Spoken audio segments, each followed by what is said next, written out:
But if you notice in verse number 36, he gives them his final statements. He says, therefore, let all the house of Israel know assuredly that God hath made that same Jesus, whom ye have crucified, both Lord and Christ. Now, the first point that I want to make is that these Hebrew people who Peter was ministering to did not believe Jesus was Lord, and they surely didn't believe he was Christ. As a matter of fact, they were part of the group that was yelling, crucify him, about a couple of weeks prior to this moment. And so they did not believe he was Lord or Christ. When you see Jesus as Christ, you're saying he's Messiah. He's a political leader. He's the one that was coming to bring Israel back to its glory days that they once knew with King David.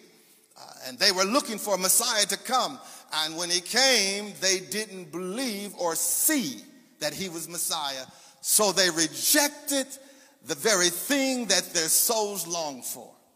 And I'm really concerned about people today who can pray for a thing, and when it shows up, because it doesn't show up in the frame that you want to see it in, because it don't show up the way that you like things to be, the tendency is that we push things away from us because we don't like the package that it is in. And these individuals rejected their Messiah, their long-awaited Messiah that the prophets prophesied about. Now watch this. But not only was he Messiah, the one that was coming to make the crooked places straight and raise up the high places and bring equity between all people. That's what that political Messiah was going to do. Because they rejected him, they missed that. Had they received him, he could have changed the landscape of the nation of Israel. But they missed their day of visitation. And I pray in the name of the Lord that we don't miss a day of visitation. I'm sensing by the power of God that God is visiting America right now.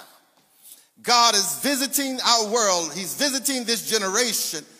And if we don't like the form that it is in, then it is probable that we will reject the move of God on your life. And when you reject the move of God on your life, you have to wait for the next move. And sometimes the next move may not come for another generation. Are you hearing me? So I'm believing, God, that there's some people in here with spiritual discernment and that can sense that God is doing something great, and you are going to do like Moses. You're going to investigate it, go turn aside to see the great sight that is there, and you're going to put some things out of your life so you can focus on what God is doing. Somebody shout, focus, focus, focus.